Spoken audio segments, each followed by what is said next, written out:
እህቴ እኔ 40 ኪሎ ነው መዳሜ ቆረጠችልኝና ብዙ ይይዛሉ የ40 ኪሎ አለችና እንግዲህ የተደናገርኩበትና የተሳሳኩበትን ልንገራችሁ። አሰላሙ አለይኩም ወራህመቱላሂ ወበረካቱ። ውድና የተከበራችሁ ጠይባ ቪዲዮ ቤተሰቦች አበቦች እንዴት ናችሁ? እኔ አልሐምዱሊላህ ሁሉም ሰላም ነው ከኔ ጋር። ቪዲዮው እንዴት ነው ካሜራው ማለት ነው። እና ሰላማችሁ ይብዛልኝ እህቶቼ። ዛሬ ደግሞ በአዲስ ቪዲዮ መጥቻለሁኝ። ትላንትና ቪዲዮ ለቅቄ ነበር እንግዲህ በጣም ዘግቼ ነበር የመጣሁት ማለት ነው። ታያለሁኛ አስረም አዛን እያለ ነው ማለት ነው እህቶቼ። እና እንግዲህ ኢትዮጵያ ኑሮ ይዞና እናንተስ የመዳም ቤት ዲካም እንዴት ይዟችኋል ማለት ነው እህቶቼ? እንዴት ይዟችኋል? ከኛ ጋር አልሐምዱሊላህ ዲካም አለ፣ ኢትዮጵያም ዲካም አለ በእርግጥ ማለት ነው። እና ግን ሰው በቤቱ መድከም መታደል ነው። እውነቴን ነው የምላችሁ። ሰው በቤቱ መድከም በቃ ብዙ ነገሮችን ማሰብ ቤታችሁ ናችሁ። አንደኛ የሆነ የመጨናነቅ ነገር አይኖርም በቤታችን ሆነን ማለት ነው። እውነቴን ነው። ከአረብ ሀገር መጨናነቅ ኢትዮጵያ ያለው የኑሮ ውድነት ይሻላል ብዬ አስባለሁ። ለምን እዛ ሆነን ቅንጭላታችን ብዙ የሚያስባለ ብዙ ነገሮች ሰርተን የማይሳካልን ብዙ ነገሮች አሉና እዚህም ተሰርቶ ይሳካል ሳይሆን ግን ባይሳካም አልሐምዱሊላህ ተጨናንቀን አስበን ተጨንቀን ተጠበን ሳይሆን የሆነ ይሄ ነገር ባረገውስ እረፍት ወስጄ ነው መተኛ ባለብኝ ሰዓት ተኝቼ ታመመኝ ተኝቼ ተደከመኝ አርፌ ነው ቤቴ የምሰራው ማለት ነው። ግን አምናህን ጊዜ የዛሬ አመት ጊዜ እንግዲህ በመዳም ቤት ኩሽናውን እቃውን አውጪ አዝጂ የተባልኩ ነበር ማለት ነው። አልሐምዱሊላህ ዘንድሮ ግን አልሐምዱሊላህ በቤቴ በቃ ባጸዳው ባላጸዳው ብቻ አልሐምዱሊላህ አንድ ሰው ለራሱ ሲል ነው ጽዳትን ማለት ነው። እናቶቼ በጣም ጠፍቼ ስለከረምኩኝ ላይክ አድርጉልኝ። ዛሬ በሌላ ቪዲዮ ነው እንግዲህ ዛሬ ደግሞ ጁሙአ ነበርና በእርግጥ ጥያቄ ተጠይቄ ነው የመጣሁት ማለት ነው። ማሮቼ ፍቅሮቼ ብላለች እንትና እና እንግዲህ ኑሮን እየሞከርን ነው። ገባችሁ? እየሞከርን ነው። ግዴታ የትም አንደርስም። እየተጋፈጥነው ነው ማለት ነው። ኑሮውን ኢትዮጵያን ብትማጡ እውነቴን ነው የምላችሁ ተጋፍጣችሁ ነው የምትኖሩት። እዛም ያው ነው እውነቴን፣ እዚህም ያው ነው። ትንሽ ሀይቅ ላይ አሁን መብራትና ውሃ ተቆራርጦብናል። ገባችሁ? በዚህ በመንገድ ስራ መንገዱ አቧራው በጣም ኃይል ሆኗል። እንደውም ውሃ ምናምን ይረብረብ ተብሎ ውሃው ከተማው ተረብርቧል ማለት ነው። እና እንግዲህ ወደዚህ የመጣችሁት ርዕሴን አይታችሁ ስለሆነ ስለ ርዕሱ ላውራ ማለት ነው እህቶች። እና ምንድነው እህቴ የኔም 40 ኪሎ ነው ብዙ ይይዛል በአላህ ንገሪኝ ነው የምትለው ማለት ነው እህቶች። እና ወደ ሀገሬ ስገባ መዳሜ 40 ኪሎ ነበር የቆረጠችልኝ። እውነቴን ነው የምላችሁ። እውነት ምን መስሏት ነው? አሁን ላይ በጣም ሪከርድ እያረገችልኝ ምናምን ነው። እኔ ግን አንጀቴ ቁርጥ አድርጎ በቃ ትቻታለሁ ማለት ነው እህቶች። እውነት ትቻታለሁ። በጣም ነበረ ያናደደችኝ። እስኪ ቆይ ሪከርዱ አላሰማችሁ ነበረ እንትን የለም ኔትወርክ የለም እና ሪከርዷን ላሰማችሁ ነበር። አለች ግን ቻት አለች ማለት ነው። እዚህ ጋር ታናገረኛለች ግን ዋይፋይ ስለጠፋ ነው ቻርጀር ስላደረኩት ማለት ነው። ሪከርዷን እንትንላችኋለሁ እና 40 ኪሎ ታረግብኛለህ ብዬ ጠርጥሬ አላውቅም። እውነቴን ነው የምላችሁ። በ40 ኪሎ ትቆርጣለህ ብዬ ጠርጥሬያት አላውቅም።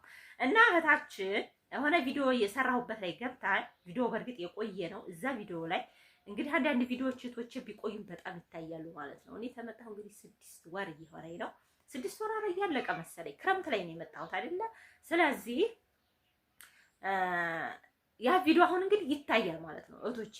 ፍሎግ ምናምን የሚባል ነገር ብዙ ጊዜ ነው አይታይልኝም። ይሄ በተለይ ፍሎግ ምናምን ምንም አይታይልኝም። ግን የሆነ እንደዚህ ትምህርታዊ ነገር ስሰጥ በጣም ነው የሚታይልኝ። እና እህቴ እኔ 40 ኪሎ ነው መዳሜ ቆረጠችልኝ እና ብዙ ይይዛሉ 40 ኪሎ አለች። እና እንግዲህ የተደናገርኩበትና የተሳሳኩበትን ልንገራችሁ። 40 ኪሎ ቆርጣለኝ።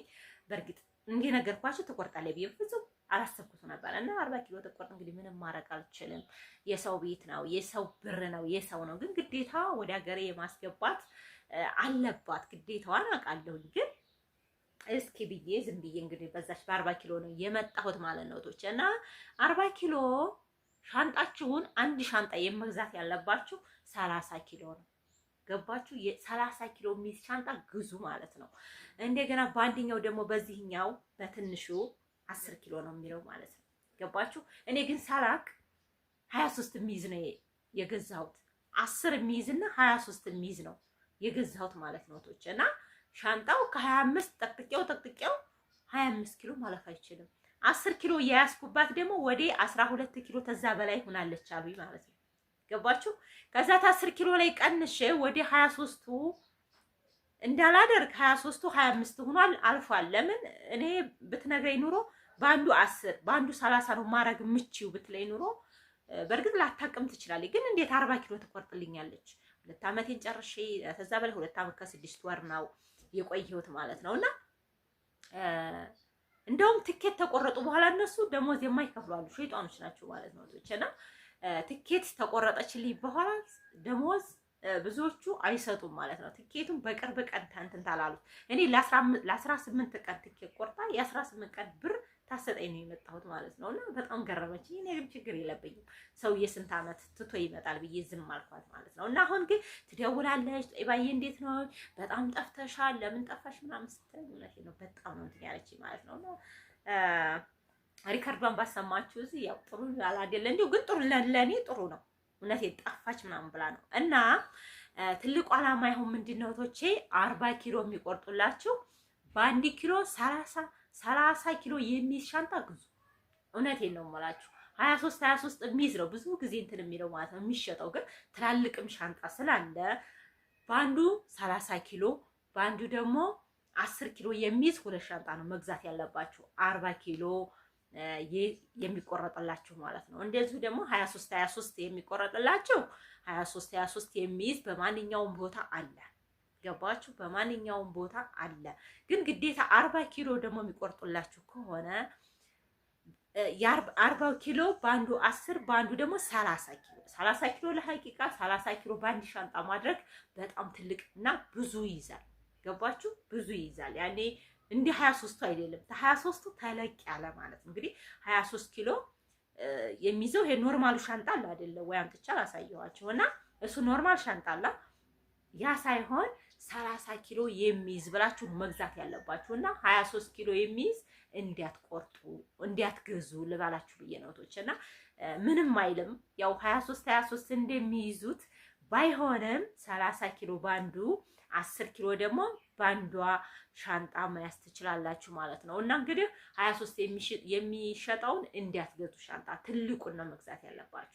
ለምን በአንድ ኪሎ አሁን እኔ እንደዛ ነው ያሰብኩት። ኤርፖርት ሂጄ እንደዚህ አልይዝልኝ ምናምን ስላቸው ግዴታ ማውረድ ያለብሽ ያኔ 30 ኪሎ አይይዝልሽም። ስለዚህ 25 ኪሎ ራሱ በደንብ በቃ 25 ኪሎ ብቻ ዝም አለኝ። 25 ኪሎ ሆኖ ዝም አለ ማለት ነውና እናንተ መግዛት ያለባችሁ 40 ኪሎ የሚቆርጡላችሁ ተሆነ መዳሞቻችሁ 30 ኪሎ ማረግ ነው ያለባችሁ ማለት ነው እቶች። እና እንግዲህ ብዙ ጊዜ ስለ የኔ ቪዲዮ በጣም ብዙ ቪዲዮዎች አሉ ማለት ነው። እንደዚህ እንትን ላይ እየገባችሁ ለእናንተ ጠቃሚ የሆነ ይሄ ነገር አንድ ቪዲዮ ስታዩ ደግሞ እስከ መጨረሻው እቶቼ ማስታወቂያም እውልኝና ያንን ነገር ስትማሩበት ጠቃሚ ነው ታላችሁ ላይክ እያደረጋችሁ ትለፉ ማለት ነው። እና ለሁሉም ነገር ብር ይዛችሁ መምጣት ያለ ወይ በቃ በጣም የተፈለገ ጥያቄ የተጠየቅኩት ሁሉ ነገር እኔ ሰርቻለሁ ቪዲዮ ማለት ነው። ገብታችሁ እዛ ላይ እውት። አሁንም ግን ኮሜንት ላይ እንደዚሁ አስቀምጡልኝ። ይሄንን ማድረግ እንዴት ይቻላል